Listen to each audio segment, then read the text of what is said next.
Morning, InVigorate folks. So I've just given a patient of mine a kind of nice hip hinching series.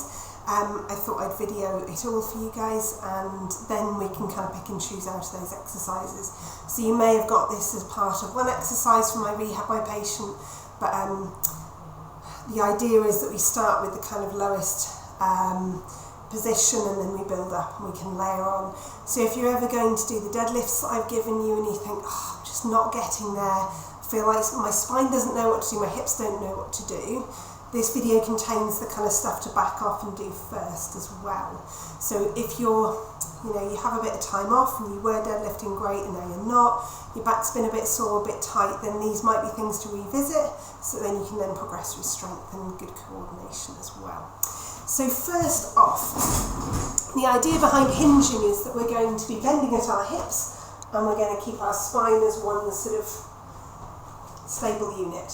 We're not fixing, we're not overly bracing, but we also just want to recognise that this hinging exercise is a hip exercise and it's not a lower back exercise. So a lot of people run into problems when they don't know how to hinge their hips and they're doing everything with their back. It's a lot of strain on the spine, and being able to just isolate one movement compared to the other can be really beneficial for biomechanics. There's a time and a place for back flexibility as well, but here we're looking at hip bending. Okay, if you're ever not too sure where your hips should bend, place your hands kind of broad on the front of your hips and march on the spot for a couple of steps. Where your fingers settle, so into those hip creases, is where your hips should bend. And the kind of axis around which you're moving is kind of just above your hip bones here. So if you can visualise that and that helps you, then by all means use that as a tool to move a little bit better. Okay, so having worked out where we bend at our hips and what that feels like, we're now going to explore, can I keep my spine as a nice relaxed but sort of stable unit, and can I just bend at my hips? So we're going to come down onto hands and knees. Now in this position we want our neck to be nice and long, we don't want any crinkles on the back of our neck.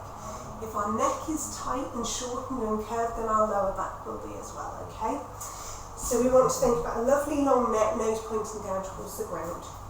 For some of you, I might have asked you to push actively away from the ground and get your rib cage up into your t-shirt, okay? Lower spine still has a very gentle concave curve, but I just want to find a bit of shape to my thoracic. And my sit bones, my bum bones, are pointing straight back, okay? Now keeping that sort of situation going, so keeping ribs lifted, lower back gentle curve and sit bones pointing back, we're going to send sit bones straight back as we bend at our hips. And then we're going to come back forwards again. So this is where visualising where to bend at our hip crease, or where the axis of movement exists, which is just above our hip bone, really helps. Nose pointing down, sit bones back. Now you may get to a point here where you feel a bit of a gentle stretch. Feel free to sort of stay there and explore that. You might have a bit of a breathe into kind of lower back, glutes, pelvic floor, any restrictions that you need to ease up, you can use your breath to do that here, okay? So just breathing low, gently stretching into that, feel free. Coming back up again. And you may just start just shifting forwards and backwards, keeping rib cage lifted, keeping sit bones pointing back, and just explore that movement. Now I'm going to shift back, and I'm going to get hold of my hips, and then I'm going to kneel up tall from here, bring my hips straight forwards. Okay? So we were just shifting forwards and backwards, sit bones back. Now we're tucking sit bones under. Sending sit bones back again, and then tucking under. You may just want to think about just shifting your hips back, and then up tall again. But our spine just stays nice and relaxed as a straight unit. Some of you might find it beneficial just to put one hand front and one hand back. Just then you can monitor kind of where your body is. Sometimes when we've had back pain, when we've had hip pain, it can be really hard to feel what our body's doing. So use a mirror, use your phone on selfie mode to just see what you're doing, get that feedback, use your hands, use any tools you need to be able to get a sense of what you're doing with this movement. Okay? So we've gone hands and knees, shifting forwards and back. We've gone shifting back and then up into a high kneel. You should feel your glutes doing that. And now we're going to stand up and we're going to do a deadlift motion. Okay, so deadlift motion. feet parallel, we're going to keep knees straight but soft throughout the movement. Okay, so a slight bend in the knees is a-okay. Again, we're going to visualise sending our hips back. We're doing pretty much exactly the same movement as we were doing, going from hips back up into a high kneel position, but just with our feet on the floor instead of our knees.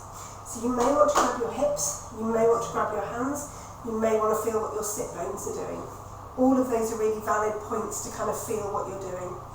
We're going to send our hips straight back, softening slightly at our knees, and we'll end up looking down towards the ground as if we're looking into a pool of water. Now some of you might feel as though you need to kind of monitor what your ribs are doing, just showing your ribs to your t-shirt. Some of you are just going to keep an awareness of what your sit bones are doing. We should get to a point where our hamstrings feel as though they're on a bit of a stretch. Okay? And then we're just going to bring our sit bones back underneath us, shift our hips straight forwards again.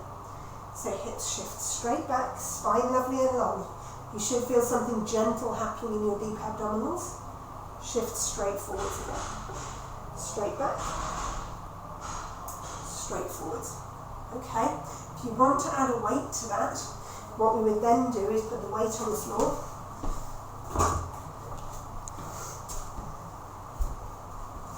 We're going to shift back, finger hook the weight. This could be a kettlebell or something like that. Feel free to bring it up onto some yoga blocks to bring it within reach. I'm then going to push really, really strongly into my feet until I overcome gravity and just float the weight straight up, hips forwards, hips back, hips forward. Okay? The next place that we can go with this is a split stance deadlift. So I might bring one foot in front and one foot out as a little kickstand. Exactly the same rules apply. So my supporting leg is going to work a bit harder, soft but relatively straight. Again, I'm going to send my sit bones back, or my hips back, and fold at my hips. And then push actively into my foot to come back up again. Okay? So you need to do sets on each leg independently.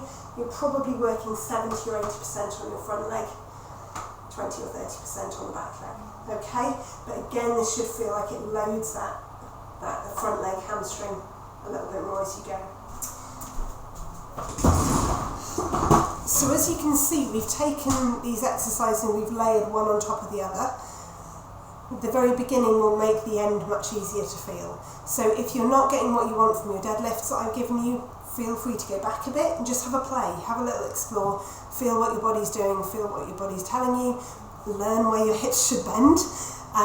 That then makes life a lot easier for then the next steps as you go through. As always, any questions, any concerns, none of this should hurt. So if it does, just drop me an email and I can always help troubleshoot as well. Okay, take care, bye.